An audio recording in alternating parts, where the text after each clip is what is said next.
Today we're doing a wildland drill and preparedness for the 2013 wildland fire season.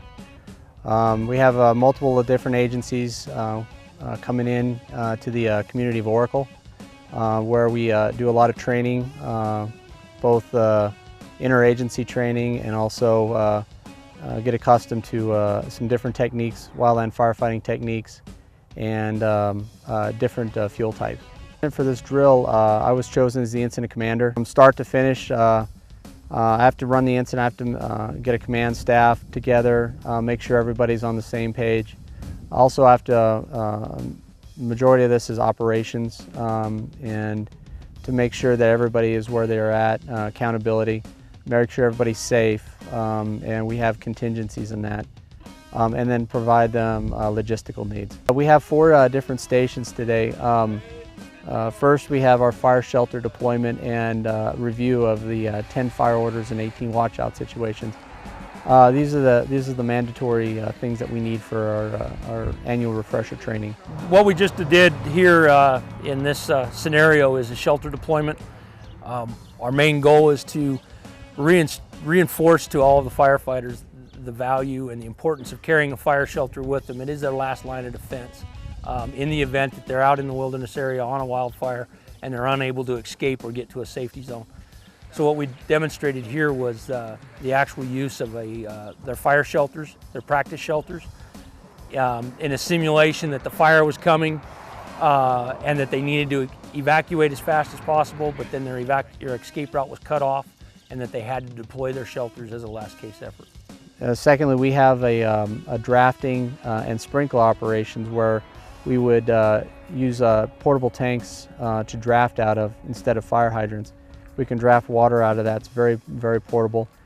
Sprinklers we use to protect houses. When a fire comes in, we can set up sprinklers just like your regular lawn sprinklers, but a lot more pressure.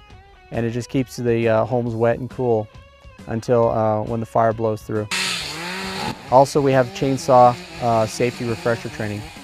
In this environment, we deal heavily with chainsaws, and a lot of us are qualified to operate chainsaws in different environments.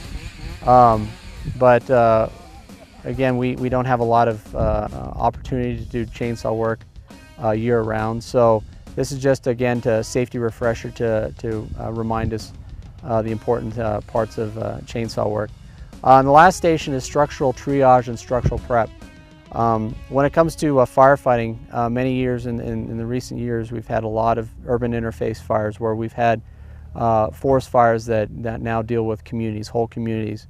You're seeing this in the Wallow Fire, the Rodeo Chetiskai Fire, the Monument Fire, or some really local fires that were urban interface threats. We have personnel go in, and we have to prep these houses. After the citizens have evacuated, we have to go in and try to protect their houses the best we can. With Casa Grande Fire, our primary goal is always EMS and then structural fires.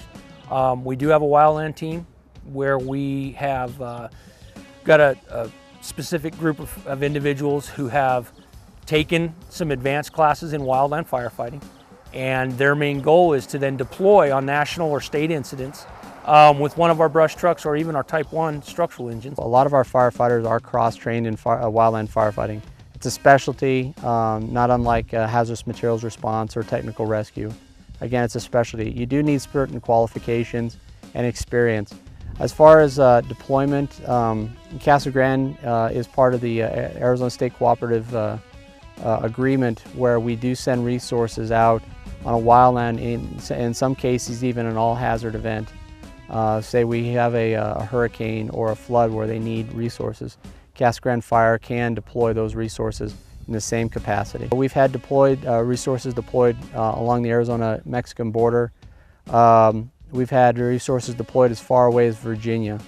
Myself, I was deployed to Nevada and Idaho towards the end of the season. In addition, we did deploy resources to multiple fires in Arizona and New Mexico. Wildland fires, is just like every disaster or every catastrophe. And when we do have an incident, whether it's a really bad dust storm or a tornado or a really bad flood, we may have to get resources in from outside agencies to support the infrastructure of Casa Grande.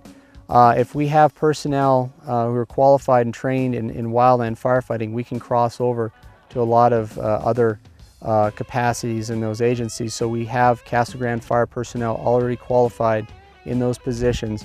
So all we really need is more support staff. Community of Casa Grande, we don't have the issues that we'll have here in the community of Oracle. That's a lot flatter. We do have a lot of wildland urban interface areas. Most of the vacant lots, if you see now, starting to grow with grass. That does dry out, that does burn. We do have embers that'll go. There are some hot pockets of mesquite throughout the community at the ends of the farm fields and around some of the homes that have some potential to burn. But for the most part, Casa Grande is a low hazard on a wildland scheme. As far as protecting your home, though, now what we ask is you keep your yard free from debris, keep the brush in your alley cut down, and if for defensible spaces, we ask that you don't have any overgrown brush, any trees, any things that a fire on the ground can catch those limbs on fire and move up into the trees. But we always, the idea or the goal is to have a 30-foot defensible space around your home. If you're visiting a wildland area, some things that you need to know. Don't start fires out here, or if you do, you have to really maintain them. Make sure they're cold and out, because just a careless cigarette or the ember that wasn't put out can start a fire. Because this is an environment that you're not really familiar with, be really respectful of the area. And we always say pack in, pack out. If everything that you've taken in, you take out.